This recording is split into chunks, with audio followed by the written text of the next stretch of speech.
Kia ora, hello, it's Friday the 17th of July. Thank you for joining me as we take a look at your weekend weather and the weather forecast right through next week.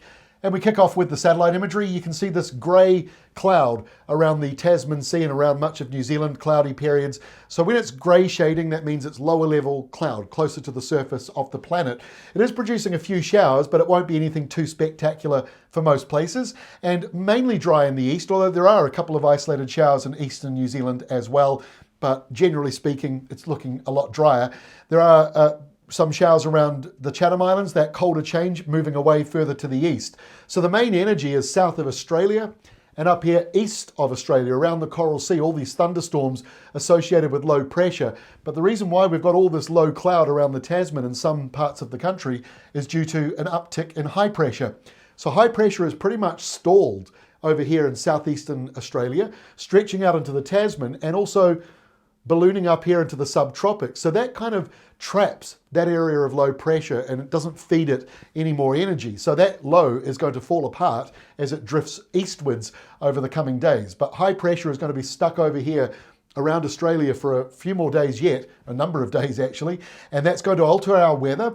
At different times the wind flow is going to change, but generally speaking we've got a lot of westerly flow coming through the country. So southwesterlies around northern New Zealand, northwesterlies in central parts of the country, or at least the lower part of the North Island, and a westerly wind, the strongest of all the wind by the looks of it here, around Stewart Island and Foveaux Strait, while the cold stuff over the Chatham Islands starts to be dragged further eastwards.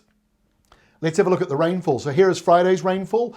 Not very much you can see, but a few showers along the western side of New Zealand. One or two might pop up in some other locations, but generally speaking, not too wet as we go into the weekend. Most of the rain around Fiordland. Let's animate it now, and for the next 8 days, you can see plenty more showers coming through, and it's westerly driven, builds up from the west, tries to move northwards, falls apart as it does so. So heaviest rain in Fiordland. You had the earthquake last night, now you've got some rain on the way. 100 to 150 millimetres coming through in some areas over the next 8 days. And the further north you go, the more that rain falls apart. And that's why you're seeing the top of the North Island and eastern areas of both of the main islands seeing limited rainfall. And not a huge amount of wet weather coming out to the Chatham Islands either, although there will be these passing showers. And a big thank you to NEDAP at the moment for supporting our videos. We really appreciate it. Here is the forecast going into the weekend. So not a great deal of change from Friday to Saturday, but the wind picks up a little more across the country, especially around parts of the South Island, through the mountains, for example. The polar boundary, a lot more orderly at the moment, and they're sort of close to a straight line, and that just brushes parts of Southland and the Chatham Islands. So a simple measurement, the further north you are, the milder it will be, and eastern areas also not looking overly cold. As we go to Sunday, there isn't a great deal of change other than the shape of the high. So that keeps changing day after day.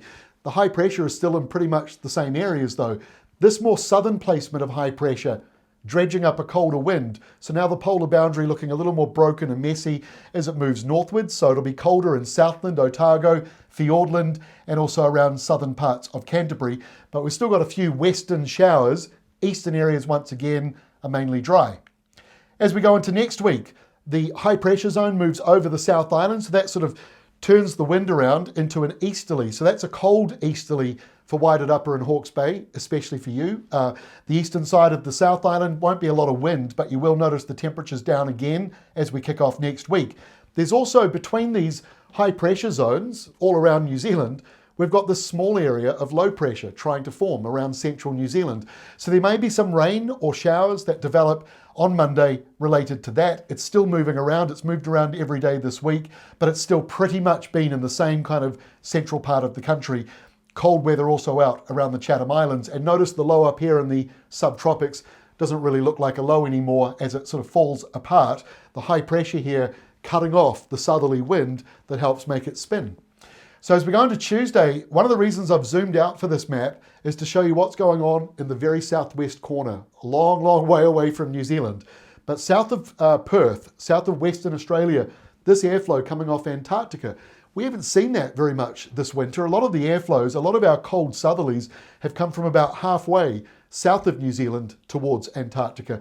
So that's a colder, much colder burst of wind. Now that is only going up to where that blue line is. So south of the blue line is where it's wintry weather. North of it, not as cold. So we aren't really affected by it on Tuesday of next week. In fact, if anything, most places start to warm up a bit, other than maybe the very eastern side of the North Island, although I do think by afternoon, that westerly will arrive, your temperatures will lift up. So coldest area will be out around the Chatham Islands. There's also low pressure up here around the Solomon Islands, which is developing some heavy rain around places like Vanuatu going into next week.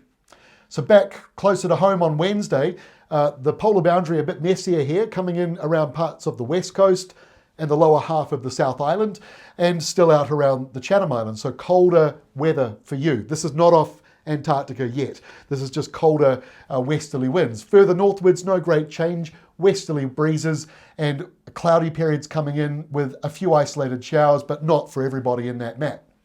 By Thursday, you can see the wintry blast coming into Australia, into the southeast. So Victoria and Tasmania are affected by that. New Zealand on the warmer side of things, the polar boundary being pushed further out to sea as northwesterly winds now start to develop, with some rain over there on the Fiordland side and a few more showers coming into the western side of New Zealand, and still cold with a couple of showers around the Chatham Islands.